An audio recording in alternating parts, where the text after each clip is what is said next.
रहे हम महका करेंगे बनके कली बनके सबा बागे वफा ले रहे न रहे हम जब हम न होंगे जब हमारी खाक पे तुम रुकोगे। नमस्कार, पोलीस टाइम न्यूजच्या खास मुलाखतमध्ये मी रोहिणी तुम्हा सर्वांचं स्वागत करते। आणि आजची मुलाखत ही अशा एक विशेष व्यक्तीशी आहे की ते आमच्या दर्शकांसाठी खरंच खास राहणार आहे। तर त्यांची ओळख करून देण्या अगोदर मी सांगते की त्यांचं नाव सांगण्या अगोदर कारण की ते कुठल्याच परिचयासाठी मोहताज नाहीये असं मला वाटते आहे। कारण त्यांच्या नावाप्रमाणेच त्या आवाजाची एक बोली आहे। डान्सिंगची कला आणि मॉडेलिंगची ओळख म्हणजेच अबोली आहे। आणि एवढंच नसून आपल्या कर्तृत्वानी आणि स्वतःच्या बोलण्यातून स्वतःच्या कर्तृत्वातून जगाला एक वेगळी शिकवण देणारी आमच्याच नागपूरची अबोली जरीत आहे। तर मॅम, सर्वप्रथम आमच्या पोलीस टाइम न्यूजच्या दर्शकांसमोर तुमचं स्वागत आहे। आणि मॅम, मी तर तुमचा परिचय दिलेला आहे, परंतु आमच्या दर्शकांसाठी तुम्ही तुमचा परिचय तुम्ही स्वतः द्याल हे खूप जास्त प्रेरणादायी असेल आहे। माझं नाव अबोली जरीत आहे आणि मी सिंगर अँड व्हीलचेअर मॉडेल आहे, plus national and international artist सुद्धा आहे आणि नागपूरची फर्स्ट प्रोफेशनल व्हीलचेअर मॉडेल आहे। खूप सुंदर। आणि खरंच तुमचं जेव्हा मी ऐकते आहे, आज आपण याच विषयांवर गप्पा मारणार आहोत की नागपूरची आणि महाराष्ट्राची फर्स्ट व्हीलचेअर मॉडेल ज्या ठरलेल्या आहेत आणि बोलताना खूप एका वाक्यामध्ये आपण बोलून घेतो, पण यामागे जो संघर्षाचा धडा आहे आणि ॲक्च्युअलमध्ये इथपर्यंत येण्यासाठी जो संघर्ष करावा लागला आणि जो नाव आम्हाला मिळालेलं आहे अबोली जरीत, ह्या व्हीलचेअर मॉडेल ठरलेले आहेत। तर मॅम, तुम्ही काय सांगाल आमच्या दर्शकांना की इथपर्यंत येण्यासाठी कुठल्या संघर्षांना तुम्ही टॅकल करून निघालेत आणि कशी तुम्हाला या मॉडेल इंडस्ट्रीमध्येच स्वतःला वाट घेऊन एक पाया तुम्ही घेतलेला आहे? यात तर संघर्ष म्हटलं तर खूप काही करावं लागतं त्यासाठी। मी असं काहीच माझा विचार नव्हता की मी या सगळ्या फील्डमध्ये येणार किंवा काही असा काहीच हेतू नव्हता। तर मी माझ्या स्टडीपासून सांगेल, म्हणजे मी लहान होती तेव्हाच मला प्रॉब्लेम आहे, माझ्या फॅमिलीला कळालं की मला युरिनरी ब्लॅडर नाही आहे आणि माझा किडनीचा प्रॉब्लेम आहे। तर मग मी जेव्हा 4 ते 5 महिन्याची होती तेव्हा माझे ऑपरेशन झालेले किडनीचे, कारण युरिनरी ब्लॅडर नसल्यामुळे माझी युरिन माझ्या बॉडीमध्ये राहिली नाही पाहिजे, त्यामुळे मला काही झालं नाही पाहिजे, त्यामुळे मग माझे ऑपरेशन्स करण्यात आले। 4 ते 5 महिन्याची होती तेव्हा माझे 2-4 ऑपरेशन झाले। तर माझ्या कमरेच्या दोन्ही बाजूने होल करण्यात आले कारण युरिन माझ्या बॉडीमध्ये जमा नाही असली पाहिजे। तर माझी युरिन आता सतत वाहत असते माझ्या कमरेतनं, तर मला तिथे बेबी डायपर्स वेअर करावं लागतं 24 तास 365 दिवस। मी थोडंसं पण जर मी बेबी डायपर नाही लावलं तर मी ओली होऊन जाते आणि मग तेच असा माझा प्रॉब्लेम आहे। आणि माझी एक किडनी डॅमेज आहे, आता दुसरी पण होत आहे, तर या असं काही आहे। तर मग स्टडीचा प्रश्न की माझी ॲडमिशन आता कशी करायची। ॲडमिशन तर मिळाली नर्सरीमध्ये, पण मला सेकंड डेला काढण्यात आलं कारण ते टीचर्सचं म्हणणं होतं की या मुलीमुळे आमच्या बाकीच्या स्टुडंटला इन्फेक्शन होईल ॲट ऑल। बट आम्ही सगळे डॉक्टरचे सर्टिफिकेट दाखवले की हा जो प्रॉब्लेम आहे तो इन्फेक्ट करणारा नाही आहे, तरीसुद्धा त्यांनी मला काढून टाकलं। मग माझ्या आत्या स्कूलमध्ये टीचर आहेत, 1-2 वर्षाच्या नंतर मग मला त्यांच्या मोटिव्हनी छान मला त्यांच्या स्कूलमध्ये ॲडमिशन मिळाली। तर फर्स्टमध्ये ॲडमिशन मिळाली आणि मग ती स्कूल इतकी मला चांगली मिळाली की म्हणजे मला खूप छान सपोर्ट मिळाला टीचर्सचा, छान टीचर्सनी, म्हणजे सगळं काही माझं तिथे व्यवस्थित झालं, माझं सगळं एज्युकेशन परफेक्टली झालं। पण काळानुसार माझ्या बॉडीमध्ये चेंजेस होत गेले, लाईक माझे बोन्स वीक होत होणं आणि खूप काही असं वेगळं माझं। मी लहान असताना खेळता पडली तर माझा पाय फ्रॅक्चर झाला, तर आताही त्या पायात रॉड आहे। तर मग त्यानंतर मी चालायची सुद्धा, पण माझं मग मी 8वी स्टँडर्डमध्ये होती, 8वीला, तर माझं चालणं बंद झालं। मग आता कसं करायचं, समोर शाळेत पण टीचर्स इतक्या चांगल्या की ते मला नोट्स पुरवायचे घरी आणि मी घरी अभ्यास करायची. असंच करता करता मी माझं पूर्ण ग्रॅज्युएशनपर्यंत माझं शिक्षण घरीच बसून म्हणजे नोट्स पुरवताना मी पूर्ण केलं. आणि खूप सुंदर. आणि हे मला माझ्या स्वतःसाठी इतकं प्रेरणादायी असतं ऐकताच, कारण आमच्यासोबत पण असे खूप काही प्रॉब्लेम्स येतात आणि आमचा मायनस पॉईंट हा असतो की आम्ही सिच्युएशन घेऊन थांबून जातो. परंतु तुम्ही म्हणजे इतकी सिच्युएशन असून तिला टॅकल करून खंबीरपणे जर आज हसत आहे, तर यामागे जे खूप मोठा मला असं वाटते की स्वतःला तुम्ही जे एक आत्मनिर्भर जे करून स्वतःला सांभाळलेलं आहे, यासाठी खरंच मी तुम्हाला अप्रिशिएट करते की आमच्यासाठी खरंच तुम्ही एक खूप मोठं प्रेरणादायी आहे. आणि म्हणजे तुम्हाला असं कधीपासून वाटलं की तुम्ही मॉडेलिंगच करायला पाहिजे? आता मॉडेलिंगचं करण्यात म्हणजे असं काही नाही की मला मॉडेलिंग करायचं होतं. ॲक्च्युली मला तर आधी डॉक्टर बनायचं होतं. लहान मुलाचे वेगळे विचार, हे बनायचं ते बनायचं. कारण आधी मी नॉर्मलीच माझी बरोबर परफेक्टली लाईफस्टाईल बनायची, तर मला वाटायचं मी डॉक्टर बनणार असं. पण जसं माझा प्रॉब्लेम वाढत गेला तसं सगळं चेंज होत गेलं. तर माझं शिक्षण सुरूच होतं. दहावी झालेली मी. 10वीत मला 65% मिळाले आणि 12thला मला 60% मिळाले विदाउट एनी क्लासेस. मी घरीच बसून अभ्यास केला आणि असे पर्सेंट. तर त्यावेळेससुद्धा खूप मी चर्चेत आले की इतका सगळा प्रॉब्लेम असूनसुद्धा या मुलांनी असं केलं तेच सगळं. तर मॉडेलिंगचं मी आधी मॉडेलिंग नाही करायची. 2017ची गोष्ट आहे. मी गाणे म्हणायची अशीच, कारण मला चालता येत नव्हतं, काही नव्हतं. मग आता मी काय करायचं, मी अशीच गाणी म्हणायची. काही पण असं छान जे पण मला आवडतं ते गाणं. ते ॲक्टिव्हिटीज मला आधीपासूनच करायला खूप आवडायच्या. सगळ्या आर्ट्समध्ये किंवा काही पण मला खूप आवडायचं सगळं काही. पण मग मी गाणं निवडलं, कारण आता चालणं आपल्याकडनं होतं नाही. डान्स तर मग मी करू नव्हते शकत. मग मी गाणं निवडलं. मला सगळे म्हणायचे की तुझा आवाज खूप छान आहे, तू काही ट्राय कर. पण मला हे सगळं काहीच नव्हतं माहीत. तर मग मी यूट्यूब चॅनल ओपन केलं सगळ्यांच्या सांगण्यावरून की कर, होते असं काही. मग मी केलं. त्यात मी माझं गाणं टाकत गेली आणि मग मला तिथे खूप छान रिस्पॉन्स मिळाला. मग मी विचार केला की आता गाणे मी टाकणार. मग मी माझं चिल्ड्रन्स डेचा मला एक प्रोग्राम मिळाला, फर्स्ट शो होता तो माझा. तिथे मी गाणं गायले. मग थोडा मला हिंमत मिळाली की नाही, मी आता काहीतरी करू शकते. सो यूट्यूबवर टाकत गेली. मग मी बसल्या डान्ससुद्धा टाकत गेले. त्यात म्हणायचे खूप जण म्हणणारे की बैठे बैठे कैसे डान्स करती हो, हे सगळं. म्हटलं मी म्हणायचे मग की बसल्यासुद्धा डान्स होतो. बसलेली कोरिओग्राफीसुद्धा होते. तर सिटिंग कोरिओग्राफी त्याला म्हणतात. तर मी ते करत गेली आणि मग मला बोलणारे शांत झाले. मग थोडा पॉईंट लाईव्ह समोर गेली. मग 2018ची गोष्ट होती. सारेगम लेंचॅम्पचे ऑडिशन चाललेलं. मग मी ते ऑडिशन दिलं. त्यात माझा फर्स्ट राऊंड क्लिअर झाला, सेकंड राऊंडसुद्धा क्लिअर झाला आणि थर्ड राऊंडसाठी मला मुंबईला बोलवलं गेलं. मग मी मुंबईला गेले, पण अनफॉर्च्युनेटली तिथे मी डिस्क्वालिफाय झाले. पण कोई बात नाही, हार जीत होती रहती आहे असं म्हणून मी सामोर गेले. कारण एक असा पॉईंट तर मिळाला आपल्याला की नाही, आपण अजून काही करू शकतो. हां, मग माझी स्टडी पण सुरू असते आणि मग यूट्यूब पण सुरू असतं. हे सगळं सुरू असताना 2019 आलं. त्यात मग इंडियन आयडलचे मी ऑडिशन दिले.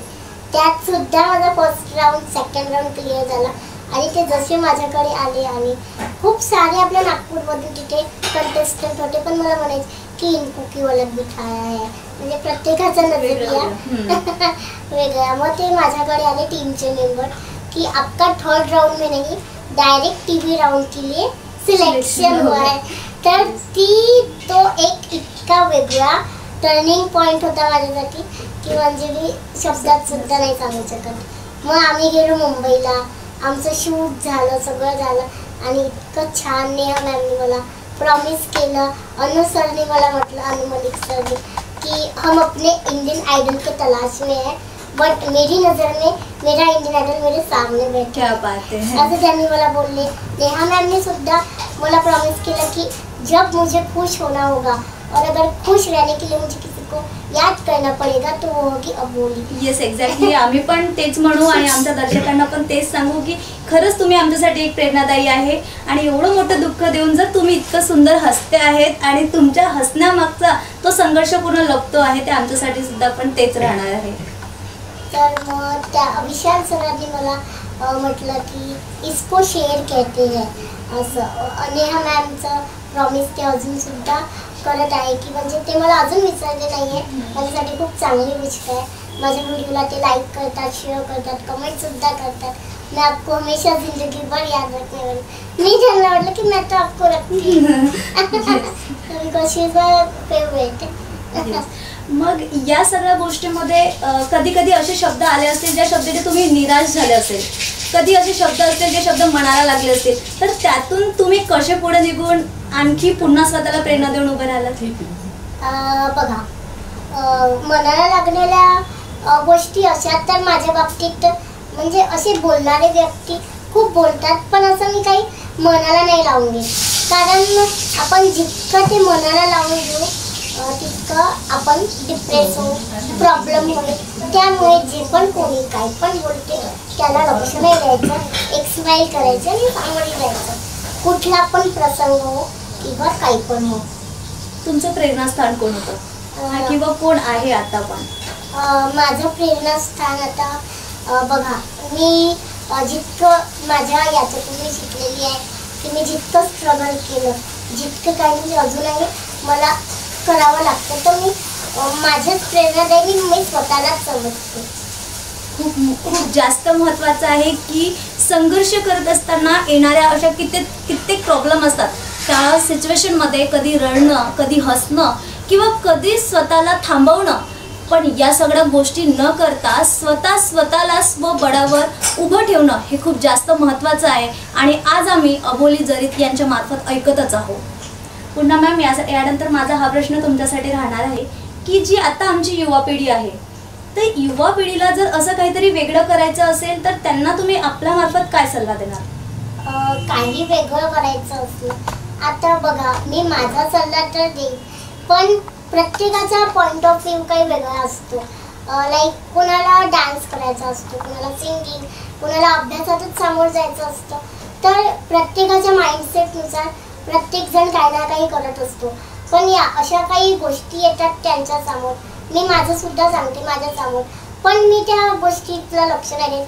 कधीच रडवून कोणत्या प्रॉब्लेमवर मी रडत आहे किंवा काय असं मी कधीच नाही करत. तर मी त्यांना सुद्धा सांगेन, तुम्ही करत आहात ते करत राहा.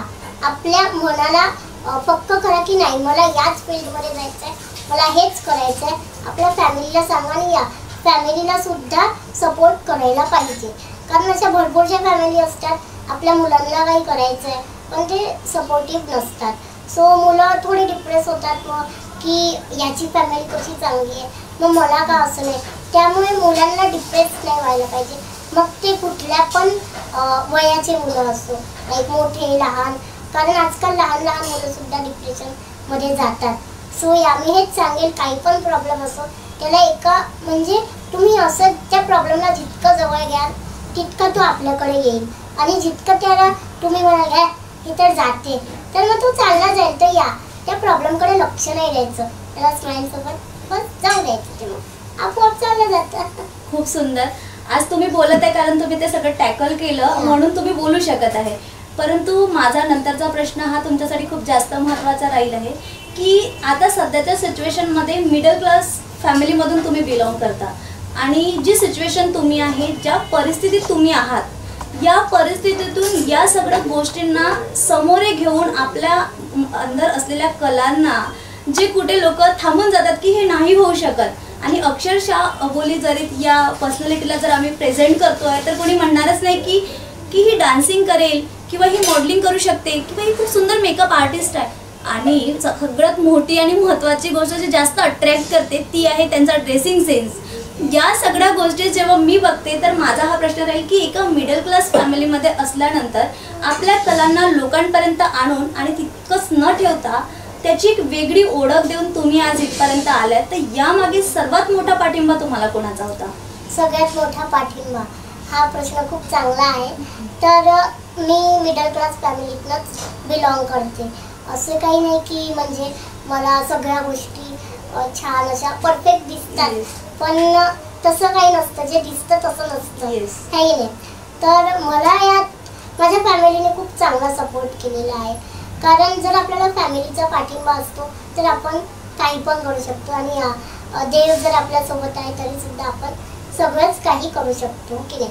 तर मी हेच म्हणते की जसं आता मी मिडल क्लास फॅमिलीतनं बिलॉंग करते, आणि तरीसुद्धा माझ्या फॅमिलीने माझ्या कलांना म्हणजे बाहेर काढलं. म्हणजे मी तर करतच होती, त्यासोबत मला कुठे जायचं आहे, काय करायचं आहे ते सुद्धा ते मला करवत गेले. तसे जसं जसं मी म्हणते तसं तसं ते आताही करते. मग असं मागे पुढे काही बघत नाही. आपली मुलगी करत आहे ना, मग तिला समोर आपण न्यायचं. जर मी एका ठिकाणी बसली असती किंवा काही, तर असं सगळं काही घडलंच नसतं. माझ्या फॅमिलीने मला सपोर्ट केलाच नसता. पण माझ्यात तो हे आहे एक आपलं ॲक्टिव्हनेस आहे, तर ते पण माझी फॅमिली मला बाहेर काढण्यात खूप सपोर्ट करतात. तर मी हेच सांगेल. आणि तुम्ही म्हटलं जसं ड्रेसिंग सेन्स हे सगळं, तर मला असं राहायला खूप आवडतं. म्हणजे आताच नाही तर आधीपासून मला असं छान सगळं परफेक्ट नेल्स, हेअर, ड्रेसेस असं. पण आधी प्रॉब्लेम व्हायचा की मला परफेक्ट ड्रेसेस नाही मिळायचे, कधी कोणता मोठा कधी कोणता लहान असं. तर पण आता मला माझ्या डिझायनर्सनी इतक्या चांगल्या मिळाल्या, मला जशा प्रकारचा ड्रेस पाहिजे तशा त्या मला बनवून देतात. मग मी शूट करते आणि मग मला तसंच खूप छान हे होतं. थोडा फायनान्शियल प्रॉब्लेम येतो, पण आम्ही त्याला थोडं हे करतो. तसंच मी आता माझ्या फॅमिलीला मला सपोर्ट करायचं आहे. जशी माझी फॅमिली मला सपोर्ट करते ना, तसं आता मला माझ्या स्वतःच्या बळावर उभं राहून माझ्या फॅमिलीला फायनान्शियल सपोर्ट करायचा आहे. तर आपल्यासाठी हे खूप मोठं आणि महत्त्वाचं आहे, आणि हे महत्त्वाकांक्षी म्हटलं तरी काही हरकत नाही. कारण आता आपण ज्या परिस्थितीत जगतो आहे किंवा ज्या जनरेशनमध्ये आपण जगतो आहे, तिथे खूपदा अशी सिच्युएशन येते जेव्हा आपण आपल्या मिडल क्लास फॅमिलीला घेऊन खूप काही गोष्टींना सामोरे जाऊ शकत नाही किंवा तिथेच थांबून राहतो. परंतु एक ही अशी व्यक्ती, जी व्यक्ती जिथे लोकांनी किंवा आजूबाजूवाल्यांनी सगळ्यांनी निशब्द बोलून किंवा थांबवलं गेलं, परंतु त्या ठिकाणी आपल्या परिवाराला एकजूट करून, परिवाराला आपल्या कला सांगून आणि त्यांना एक पॉझिटिव्हिटी देऊन आपण स्वतः एक सकारात्मक विचारांना घेऊन चालून इथपर्यंत येणं हे खूप जास्त महत्त्वाचं आहे. तर यानंतरचा माझा सर्वात महत्त्वाचा प्रश्न राहणार आहे की व्हीलचेअरमुळेच तुम्ही मॉडेलिंग क्षेत्रात आले, आणि असा कुठला खास ठसा उमटला की तुम्ही व्हीलचेअरमुळे या क्षेत्रात जास्त वर्चस्वात आले? या मागील रहस्य काय असेल? आता व्हीलचेअर मॉडेलिंग म्हणायचं, आता मी खूप बघायचे की मॉडेल, जे पण मॉडेलिंग बघितलं ते सगळे म्हणजे जे चालताना मॉडेल आहे ते मी माझ्या इन्स्टाच्या बायोला टाकलेलं. डान्स हो, सिंग हो आणि मॉडेल असं टाकलेलं. मग रॅन्डमली एकाने मला असं म्हटलं की तुम चल नहीं सकती, तो फिर तुम डान्स कैसे करती हो, मॉडेलिंग कैसे करती हो. मग हा पॉईंट माझ्या डोक्यात राहिला की ह्यानी मला असं म्हटलं, तर मग मी आता काय करायचं पुढे. माझ्या बाबांना म्हटलं की जसं फॉरेन कंट्रीजमध्ये व्हीलचेअर मॉडेलिंग हे सगळं होतं, नवीन व्हीलचेअर माझ्याकडे आलेली. आता मी आपल्या इंडियामध्ये नसेल का, खूप जास्त रिसर्च केला मी. आय थिंक 1 महिना 1.5 महिना असा भरपूर रिसर्च झाला. त्यानंतर माझ्या रिसर्चला एक मिळालं की आहे आपल्या इंडियामध्ये पण व्हीलचेअर मॉडेल आहे. तेव्हाच्या तेव्हा मी त्या व्यक्तीला मेसेज केला की व्हीलचेअर मॉडेलिंग नाम से भी कुछ होता है. अच्छा, म्हणजे सर्च करूनच तुम्हाला ते मिळालं. मग मी माझा सगळ्यात पहिला व्हीलचेअर मॉडेलमध्ये मी पार्टिसिपेट केलं. Mister and miss wheelchair India 2021. तो शो दिल्लीचा होता, बट तो काही कारणास्तव झाला नाही, तो ऑनलाईनच होऊन तो झाला. तर मी त्यात टॉप 10 होते. आणि मग मला थोडं हे भेटलं की नाही, आता आपण व्हीलचेअर मॉडेल सुद्धा बनवू शकतो. सो या असं झालं 2021मध्ये. मग 22मध्ये मला रॅन्डमली मेसेज आला की आम्ही लंडनच्या ट्रुली डॉक्युमेंटरी करणार आहोत, आम्हाला तुमची डॉक्युमेंटरी करायची आहे. तर ते शोवाले माझ्याकडे आले आणि तो शूट झाला, ती डॉक्युमेंटरी आउट झाली सगळीकडे वर्ल्ड वाईड. आणि परत मला थोडी चालना मिळाली की अच्छा करने का. मग माझे भरपूरसे आर्टिकल्स आले गुगलला. माझं नाव वर्ल्डवर होत गेलं आणि अजून माझे इंटरव्ह्यूज झाले कुर्दिस्तान नॅशनल TV आणि अमेरिका डिजिटल पॉझिटिव्ह, म्हणजे वेगळ्या वेगळ्या ठिकाणांचे असे माझे इंटरव्ह्यू झाले, आर्टिकल्स झाले. मग 2022 गेलं, मग 2023 आला. मग 2023ला 6 जानेवारी इथे आपल्या नागपूरला इंडियाज दिव्यांग ग्लॅमर हा शो झालेला आणि मग त्यात मी पार्टिसिपेट केलं आणि त्यात मी विनर झाली without any practice end without any grooming. सगळे बाकीचे पार्टिसिपेट होते कि ये ग्रूमिंग के लिए नहीं आई, ये प्रैक्टिस करी नहीं आई एंड इसको कैसे विनर बना दिया. मी ग्रूमिंग माझी घरीच केली, प्रॅक्टिस माझी घरीच केली, कारण फॅमिली प्रॉब्लेम. माझी आई जॉबला जाते आणि मग मला न्यायला मला उचलावं लागतं इथून तिथे, कारण कामं असतात सगळ्यांची. तर माझं त्यात जाणं नाही झालं.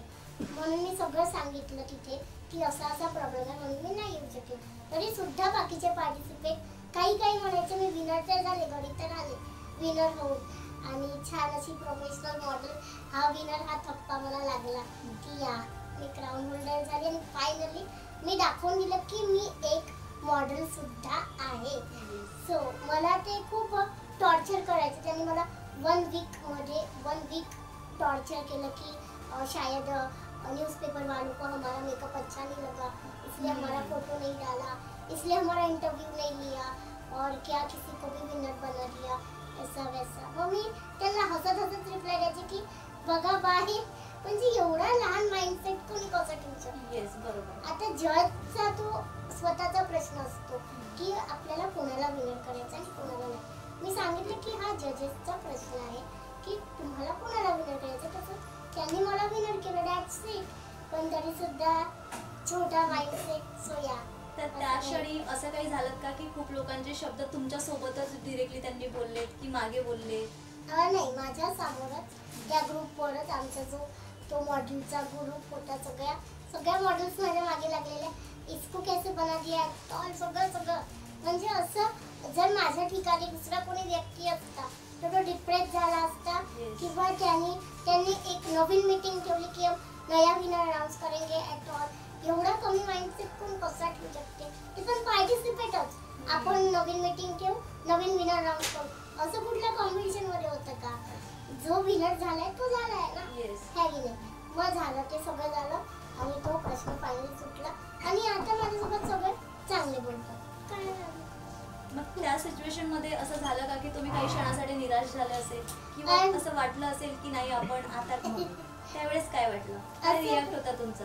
माझा रिॲक्ट म्हणजे मला अशा ज्या गोष्टी घडतात ना, अशा वेगळ्या प्रकारच्या, ते मला प्रचंड आवडतं. म्हणजे आवड म्हणजे कसं, मला भरपूर हसा येतो, कारण मी कुठल्याच गोष्टीकडे ॲज अ निगेटिव्ह पॉईंट नाही बघत. सगळीकडे मी पॉझिटिव्ह वेमध्येच येते. मग तो आपला फिजिकल प्रॉब्लेम असो, फायनान्शियल असो, घरातला असो, कुठला पण, तो आपण पॉझिटिव्ह वेमध्ये न्यायचा, तो आपोआप सुटून जातो. सो या. पण तरी इतक्या दूरपर्यंत येणं यासाठी खूप मोठा पेशन्स लागतो. तर हा पेशन्स तुम्ही स्वतःमध्ये कसा आणला? आता पेशन्स म्हटलं तर पहिली गोष्ट माझ्यात पेशन्स नाही आहे. मला असं वाटते की सगळं पटपटच झालं पाहिजे. मी यात पटकन केलं पाहिजे, पण कधी कधी काय होतं, कधी आपली बॉडी आपल्याला साथ नाही देते. कधी काही होतं. तर त्यात सगळ्या गोष्टीमुळे जसं काही नसतं की आता पेशन्स. मग मी तो थोडा पेशन्स वाढवला. माझं नाही आज न उद्या होईलच. आता गोष्ट घ्या माझ्या इन्स्टा व्हेरीफाईडची, की आता मला इंस्टाग्राम तर व्हेरीफाईड करायचंच होतं. कुठल्या पण याच्यात जर मला करायचं 2022 पासून मी प्रयत्न करायची की कसं करू मी व्हेरीफाईड. भरपूर जणांना विचारलं पण कोणी हेल्प करत नाही. जेव्हा आपण सामोर जातो तेव्हा सगळे आपल्याकडे येतात, बट जेव्हा आपल्याला मदतीची गरज असते किंवा कुठल्या गायडन्सची गरज असते तेव्हा कोणी करत नाही. हे मी खूप जास्त अनुभवलं आहे. सो मग मी यूट्यूबवरच रिसर्च केलं की मला आता कसं, मला काही पण करून करायचंच आहे व्हेरीफाईड. माझे आर्टिकल्स तर होते माझ्यासोबत. मग आता कसं, मी भरपूर वेळा इंस्टाग्रामला व्हेरिफिकेशनची रिक्वेस्ट टाकली, भरपूर वेळा कॅन्सल झाली. मग मी 2023ला मार्च होता, विचार केला आता मी शेवटचा प्रयत्न करीन. 31 मार्च होता. आता जर नाही झालं तर मी हा टॉपिक बंद करेन. अक्षरशः झालं तर खूप छान, नाहीतर मग सोडला हा टॉपिक. जेव्हा होईल तेव्हा होईल. मग मी माझी छोटीशी छान अशी माहिती क्रिएट केली. जे मोठे आर्टिकल्स होते ते घेतले गुगलवरनं. 5 आर्टिकल्स असे लाईननुसार त्याच्या लिंक व्हेरिफिकेशनच्या याच्यात टाकल्या. माझी ते इन्फॉर्मेशन टाकली आणि सोडलं ते तसं करून आणि मी झोपून गेले. आय थिंक माझे तेव्हा 12,000 फॉलोअर्स असेल इन्स्टाला. मग दुसरा दिवस 1 एप्रिल. आता मला वाटलं की कोणी मला एप्रिल फूल की मैम आपका इंस्टाग्राम अकाउंट व्हेरीफाईड हुआ है, दीदी आपका इंस्टाग्राम तो देखो व्हेरीफाईड हुआ. म्हटलं हे असंच असेल काहीतरी वेगळं आपल्याला, कारण तारीख पण तीच मिळाली की 1 एप्रिलच होती. आणि पण मी मग इंस्टाग्राम नोटिफिकेशनला बघितलं तर खरोखर ती नोटिफिकेशन की यू आर नॉट व्हेरीफाईड आणि ती notification you are verified. So finally मला तो इतका आनंद ना, इतका प्रचंड की म्हणजे बा मी फायनली ज्याच्या मागे होती ते मला मिळालं. आणि मी जी गोष्ट विचार करते जी की मला ही करायचीच आहे तर मी ते 100% करते. हां, ती नाही होईल तो प्रश्न वेगळा, पण जोपर्यंत नाही तोपर्यंत मी त्याच्या मागे लागते की काही झालं तरी मला करायचं. आणि तो क्षण माझ्यासाठी खूप वेगळा होता. व्हेरीफाईड. मग भरपूर जण मला आता विचारायचे की तुमने ये ली है, खरीदी है, कितने पैसे दिए एट ऑल. मतलब पैसों से नहीं. मग कोणी मला माझ्या फ्रेंड्स होता तुम्हाला व्हेरीफाईड कैसे हुआ जरा मुझे भी बताओ ना. म्हणजे जेव्हा मी कोणाला विचारते तेव्हा मला कोणी नाही सांगितलं. आणि पीछे कैसे हुआ बताओ मुझे भी. मतलब अभी मेटा वेरीफाइड करके ऑप्शन आया है, आप खरीद सकते हो. मतलब अभी ऐसा अभी नहीं, मैंने पैसे कौन देगा ऐसा. मतलब एग्जैक्टली इतने पैसे से वेरीफाइड कैसे होगा as a middle class child. So पैसे देऊन आपण कसं करणार आहे की नाही. तर माझं व्हेरिफिकेशन माझ्या स्वतःच्या बळावर झालेलं. सो मी खूप छान फील करते.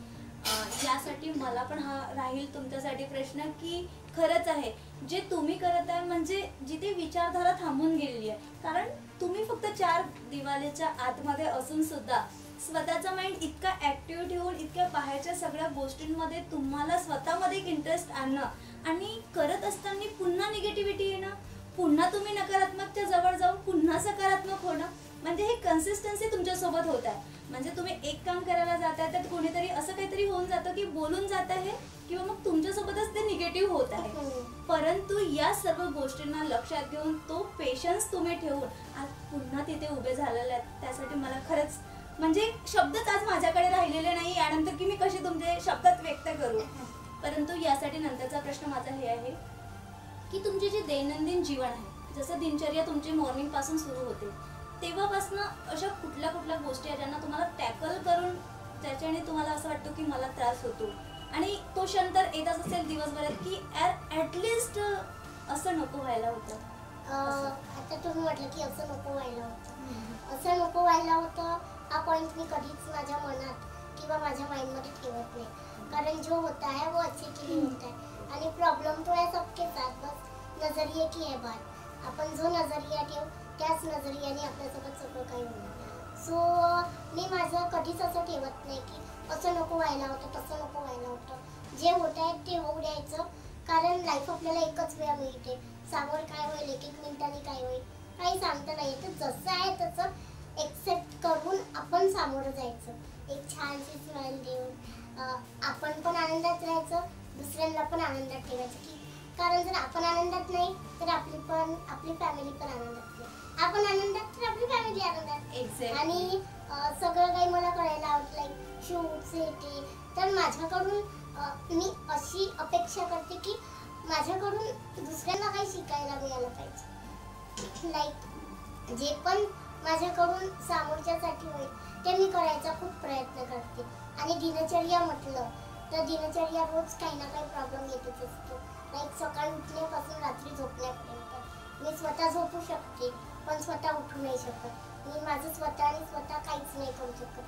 केस माझी आईच करून देते, मेकअप फक्त मी माझा करते आणि वेळ पण मला आईच करून देते. काही पण असो मी काहीच, फक्त मी माझ्या हाताने पाणी पिऊ शकते, औषधी खाऊ शकते, ब्रश करू शकते, शूट्स करू शकते, जे सेल्फी थोडंसं, बाकी माझा लहान भाऊ करून देतो, आणि जेवण करू शकते. बाकी सगळं माझ्या मर्जीनंच करावं लागतं. तर बघा, इतकं सगळं आहे की आपण एक व्यक्ती दुसऱ्यावर डिपेंड राहणं पूर्णपणे आज तुम्ही तुमच्या परिवारावर डिपेंड आहे. तर यासाठी माझं सगळ्यात महत्त्वपूर्ण मला असं वाटतं आहे, आता जे मी प्रश्न तुम्हाला विचारते आहे, कधी असा प्रश्न आला का किंवा अशी संधी आली का की आई वडिलांना म्हणजे ते नव्हतेच आणि त्या प्रसंगी तुम्ही फक्त एकटेच होतात आणि त्यावेळेस तुम्हाला वाटलं असेल की आता मी समोरचं कसं करू शकते किंवा आजचं माझं काम कसं करू शकते, असा कधी प्रसंग आलात का? असं तर कधीच नाही होत की बा मी एकटी असलेली आहे बा, असं कधीच नाही होत. माझी घरचे मला कधीच एकटं सोडत नाही. पण ॲज अ फ्युचर, आपण फ्युचरचं काही सांगू नाही शकत. सो फ्युचरचं मी असं सांगेन, जर माझी फॅमिली आहे तर मी राहील, अदरवाईज नो. मी हाच माझा पॉईंट बनवलेला आहे की माझी फॅमिली जोपर्यंत माझ्यासोबत आहे तोपर्यंत मी सगळं काही करू शकते, सगळं सामोरी जाऊ शकते सगळ्याला, कारण फॅमिली सपोर्ट हा खूप महत्त्वाचा असतो. आणि मी एकटी कधीच राहिलेली नाही आहे. माझे बाबा माझ्यासोबत असतात दिवसभर, माझी आई ऑफिसला जाते, तर हेच सगळं असतं. एकटी मी कधीच राहत नाही. कुठल्या फंक्शनला जरी माझी आई जाते, घरचे कोणी जातात, तर माझे बाबाच माझ्याकडे राहतात, कारण ते कुठल्या फंक्शनमध्ये नाही. आणि मी सुद्धा नाही जात. मी क्वचितच जर माझी इच्छा झाली तरच मी जाणार, अदरवाईज मी नाही जाणार. जिथे महत्त्वाचं काम आहे आपलं की जायलाच पाहिजे तरच मी जाते, अदरवाईज आम्ही दोघं घरीच असतो. खूप महत्त्वाचं असतं की आपण स्वतः काही न करत आहोत हे आपल्याला माहीत असून सुद्धा कुणाचा तरी पाठिंबा आपल्यासोबत असणं. पण पाठिंबा जर आई वडिलांचा आपल्यासोबत असेल तर आपण अशक्य वस्तू ही शक्य करू शकतो. हे अबोली जरीत या परिवाराकडून आपल्यापर्यंत आलेलं आहे. आणि मॅम, मी खरंच यानंतर माझा हा प्रश्न तुमच्यासाठी राहील की जसं तुम्ही आता भविष्याला घेऊन बोललेलेच आहात, तर आता तुमची काय प्लॅनिंग आहे भविष्याला घेऊन, किंवा तुम्ही कसं आपलं स्वतःचं भविष्य बघता? मी माझं भविष्य या सगळ्यातच बघते. लाईक मला खूप सारे अजून शोज करायचे, रियालिटी शोज. माझा आत्ता मी हा हेतू आहे की मला बिग बॉसमध्ये जायचं आहे. मला बिग बॉसमध्ये जायचं एकदा तरी. मी या पॉईंटकडे जाते की मी हे करूनच राहील. आणि माझा अल्बम मला रिलीज करायचं आहे. मला माझे स्वतःचे गाणे काढायचे आहे. कोणी असं मिळालं पाहिजे की मला चान्स देईल गाणे म्हणायचा. जर मला ॲक्टिंग करायचा सुद्धा चान्स मिळाला तर मी ते करेन. आणि मला रियालिटी शोज करायचे आणि मला माझं नाव राष्ट्रपती अवॉर्डला सुद्धा द्यायचं आहे. माझा तो सुद्धा एक पॉईंट आहे, ते मी करणार. आय होप की तो झाला पाहिजे. आणि मला अजून भरपूर काही करायचं आहे याच सगळ्या फील्डमध्ये, कारण आता मी as a model, as a singer हेच सगळं बघते की मला हेच सगळं करायचं आहे. आणि माझ्या स्वतःच्या बळावर उभं राहून माझ्या फॅमिलीला फायनान्शियल स्टेबल करायचं आहे आणि सपोर्ट करायचं. आणि आमची पण हीच अपेक्षा आहे की ज्या तुमच्या इच्छा आहेत सर्व इच्छा महत्त्वाकांक्षा पूर्ण होत असं माझी पण मनापासून इच्छा आहे. परंतु आता जसं नवीन वर्ष लागलेलं आहे, तर या नवीन वर्षासाठी तुम्ही जो संकल्प करून ठेवलेला आहे त्यासाठी तुमची प्लॅनिंग झालेली आहे का? काहीतरी प्रिपेअर केलेलं आहे असं तुम्ही? प्रिपेअर असं काही नाही, पण मी सगळं शोधाशोध, रिसर्च माझी सुरू आहे की कुठं काय होईल आणि मी अजून काय करू शकेन. अच्छा. आणि मॅम, मग जसं आता तुम्ही व्हीलचेअर प्रोफेशनल मॉडेल तर ठरलेलेच आहे, तर जेव्हा हा रिझल्ट तुमच्यापर्यंत आला, कारण तुमचा संघर्ष तुमच्यापर्यंत आहे आणि त्या संघर्षातून आज जर तुम्हाला ही प्रतिमा आणि स्वतःची एक वेगळी ओळख जर तुम्हाला मिळालेली आहे, तर यात तुमच्या फॅमिलीमध्ये किंवा तुमच्या आजूबाजूमध्ये काही वेगळा फरक मिळाला? आजूबाजू किंवा फॅमिली हे तर मला आधीपासूनच सगळे मला म्हणजे खूप माझा लाड, पॅम्परिंग हे सगळं आधीपासूनच माझं होतं. आजूबाजू म्हणा किंवा घरचे, तर आधी पण जसे माझ्या घरचे माझ्यासोबत राहतात तसेच सगळे. फक्त हा चेंज म्हणून असं काहीच नाही आहे. मला सगळं नॉर्मल, आणि मी पण हा नॉर्मलच माझं माइंडसेट ठेवते की आपण कितीसुद्धा मोठं झालो किंवा काही झालो तर आपण आपली पातळी सोडली नाही पाहिजे. आपण काय आहोत, म्हणजे काय होतो आणि काय होणार आहोत किंवा झालो तर आपण आपल्या आधीचं कधीच नाही सोडलं पाहिजे. मागचा पॉईंट आपल्या लक्षात ठेवायला पाहिजे की आपण काय होतो, काय झालो हे सगळं आपल्याला विसरायला नको. तर ॲटिट्यूड हा शब्द कधी आला नाही पाहिजे. आपण जसे आहोत तसेच राहायला पाहिजे. आणि खूप जास्त महत्त्वाचं आहे की जेव्हा तुम्ही ग्राउंडेड राहता, तुम्ही कितीही वर्चस्वावर असले तरीही तुम्ही तुमची भूमिका न बघता तुम्ही किती ग्राउंडेड राहू शकता सर्वांसोबत आणि सर्वांना एक समान जर तुम्ही बघता, हा विचार असणं खूप जास्त महत्त्वाचं आहे. आणि हाच विचार त्यांच्यामध्ये आहे, म्हणूनच आज त्या इथपर्यंत पोहोचलेल्या आहे. हा त्यांचा पेशन्स किंवा त्यांचा संघर्ष जरी असला, परंतु त्यांच्या विचारधारा किंवा त्यांचा जो अहंकार या शब्दाला घेऊन दुरावा होता, त्याचंच प्रतिउत्तर म्हणजे एक व्हीलचेअर प्रोफेशनल मॉडेल ज्या ठरलेल्या आहेत अबोली जरीत, या त्यांच्या कर्तृत्वानेच ठरलेल्या आहेत. तर मॅम खरंच धन्यवाद तुमचा की तुम्ही खूप सुंदर आणि खूप चांगला संघर्ष करून आज इथपर्यंत आलेला आहेत. परंतु जर तुमच्यासारखे जे विद्यार्थी आहेत किंवा तुमच्यासारखेच जे लोक आहेत, ज्यांना असं वाटते की मी या सिच्युएशनमध्ये आहे, मी कसं करणार, माझ्यामध्ये ही तर ॲक्टिव्हनेस आहे, जसं आता तुम्हाला जेवढा शार्प माइंड आहे किंवा म्हणजे तुम्ही स्वतः तितके ॲक्टिव्ह आहे की तुम्ही निघालेत, पण तुमच्यासारखे असे कित्येक लोक आहे आता, कारण आपण आपल्याच प्रॉब्लेमपर्यंत सीमित आहोत ना. परंतु आता जर आपण आपला अवतीभोवती बघतो तर असे कित्येक लोक आहेत जे तुमच्यासारखे किंवा तुमच्यापेक्षा जास्त ही सिच्युएशन त्यांच्याकडे गंभीर असेल, तरी त्या लोकांना तुम्ही काय सांगाल? त्या लोकांना मी हेच सांगेन की जसं आता कोणी कुठल्या वेगळ्या प्रकारची दिव्यांगता सगळ्यांना असते, तर मी हेच सांगेल की आपल्यात जो टॅलेंट आहे तो समोर आणा. आपलं दुःख नको बघा, आपल्या दुःखाला मात करून आपल्या आतमध्ये जे आहे त्याला बाहेर काढा आणि आपल्या आईला बाबाला दोघांपैकी एकाला किंवा दोघांना सुद्धा आपल्या फॅमिलीला ते शेअर करा की नाही मला हे करायचं आहे. जर तुम्ही शेअर नाही कराल तर त्यांना नाही कळेल. तर तुम्ही एका ठिकाणी बसले तर मग ते तेच विचार करेल की म्हणजे याला काही नाही करायचं, म्हणजे आता हा बसलाय खात आहे पित आहे तो ठीक आहे ओके आहे, जसं आहे तसं आपण राहू दे. जर तुम्ही स्वतःहून सांगाल की नाही मला अभ्यास करायचा आहे किंवा मला डान्स करायचा किंवा मला गाणं म्हणायचं आहे किंवा मला ड्रॉइंग करायची आहे, काही पण करायचं आहे, ते तुम्ही सांगाल तर तुमचे पॅरेंट्ससुद्धा तुम्हाला सपोर्ट करतील असं म्हणायला हरकत नाही. पण जर तुम्ही सांगत असून सुद्धा तुमची फॅमिली तुम्हाला सपोर्ट नाही करत आहे, तर मी म्हणेन की पॅरेंट्स तुम्ही तुमचा विचार बदला आणि आपला मुलगा डिसेबल असो किंवा काही पण असो त्याला सामोर न्या, त्याला एका ठिकाणी बसवून नाही ठेवायला पाहिजे असं मला तरी वाटते. आणि प्यार दो प्यार बाटो और प्यार लो, हा एक पॉईंट पण घ्यायचा. आणि मला असं वाटते की जर मी पूर्ण स्टेबल माझ्या हिमतीवर मी काही झाली, म्हणजे मला तर व्हायचंच आहे, आता माझी थोडी ग्रोथ होत आहे, मी एकदम परफेक्ट सगळं माझं बरोबर झालं, तर माझा हा एक पॉईंट आहे की मला माझ्यासारख्या लोकांसाठी सुद्धा मला काम करायचं आहे. येस, खूप जास्त महत्त्वाचं आहे हे. पण तुम्ही तुमच्या कलांना ओळखलं आणि स्वतःच्या कलाला उभरून लोकांपर्यंत आणलं आणि स्वतःची नवीन एक ओळख दिलेली आहे. तर त्याच कलांची एक झलक तुम्ही आमच्या दर्शकांना द्या गाण्याच्या मार्फत किंवा डान्सचे जे एक्सप्रेशन ज्याने तुम्हाला वाटते की ते खूप जास्त म्हणजे महत्त्वाचे होते की तुमच्या स्वतःसाठी ते खूप जास्त इम्पॅक्टफुल राहतील आणि आमच्या दर्शकांसाठी सुद्धा. मी गाणं गाते आधी तर.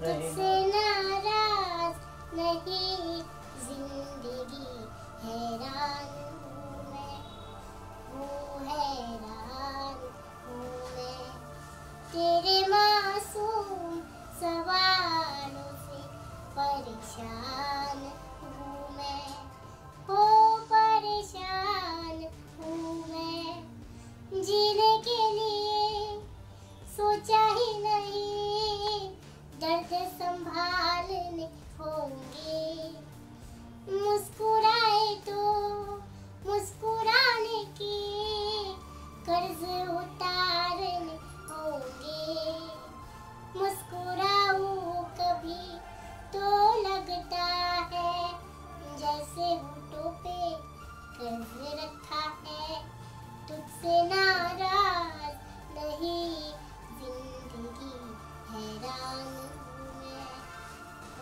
हैरान हूँ मैं तेरे मासूम सवाल से परेशान हूँ मैं, परेशान हूँ मैं.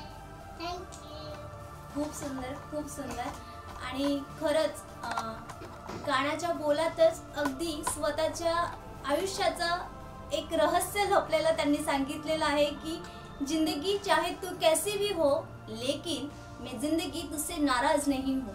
तर आज हे बोलताना खूप असं वाटतं की एक गाणं आपण ऐकलं, पण त्या गाण्यामागील एक रहस्य जे होतं ते हे आहे की जिंदगी तू कशीही असेल तरी तुला या आयुष्यात कसं सुखाने जगता येईल आणि त्या आयुष्याचा असं आनंदात कसं जगून लोकांसाठी प्रेरणा देता येईल हे आज आपण अबोली जरीत यांच्या मार्फत आणि यांच्याकडून गप्पा साधताना ऐकलेलं आहे। आणि मॅम खरंच तुमच्यासोबत गप्पा साधून आणि तुमच्या संघर्षाला बघून खरंच असं वाटते की त्यासाठी ते खरंच शब्दच बनलेले नाही आहेत की आम्ही शब्दात व्यक्त करू, परंतु मी किंवा माझ्या दर्शकांच्या समक्ष तुम्हाला सांगते आहे की या महाराष्ट्रातील म्हणजे अशी पहिली व्यक्ती असेल की जिने स्वतःच्या विचारांना एकदम जिथे सगळं थांबलेलं होतं तिथून स्वतःच्या विचारांना त्यांनी सर्वफल्लित करून लोकांपर्यंत घेऊन आलेले आहेत।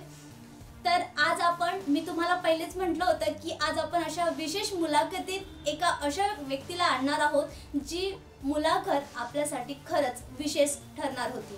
आणि 9 वर्षाच्या पहिल्याच महिन्यात अशी मुलाखत आम्ही तुमच्यासोबत समोर घेऊन आलेलो आहोत जी आमच्या सर्वांसाठी आणि तुमच्यासाठी सुद्धा खूप जास्त महत्त्वाची आणि प्रेरणादायी आहे। बोलतात कित्येक लोक, पण नाव त्यांचं असतं जे करतात, म्हणून म्हणतात ना मेहनत इतनी खामोशी से करो की सफलता शोर मचा दे। आज संघर्ष किती केला हा लोकांसाठी महत्त्वाचा नाही आहे। कोणीही स्टेटस टाकतो की व्हीलचेअरवर असून सुद्धा ती आज मॉडेल झाली, परंतु व्हीलचेअरला प्राधान्य देणं किंवा व्हीलचेअरच्या मार्फत जगासमोर आपल्या मॉडेलिंगला आणणं यासाठी खूप मोठं गट्स लागतं, यासाठी खूप मोठा संघर्ष असतो। आणि तो संघर्ष साक्षात जो आपण म्हणतो रडतो, कधी हसतो, पडतो, उठतो, परंतु या सर्व गोष्टी जेव्हा आपण स्वतःच्या करू शकत नाही तरी सुद्धा या सर्वांना आपल्या परिवारामध्ये एक पाठिंबा घेऊन या सर्व गोष्टींना सामोरे जाऊन आज या महाराष्ट्राची या नागपूरची आन बान शान ही एकमेव अशी व्यक्ती जी व्हीलचेअरमुळे स्वतःच्या मॉडेलिंगला एक वेगळी ओळख देऊन आणि खरंच म्हणून मी म्हणते की तिच्या नावाप्रमाणे तिच्या आवाजाची ती बोली, डान्सिंगची कला, मॉडेलिंगची ओळख आणि आमच्या नागपूरची अबोली जरीत आणि फक्त ती अबोली जरीत। पुन्हा भेटूया अशाच खास मुलाखतीसह। तोवर नमस्कार, बघत रहा पोलीस टाइम न्यूज।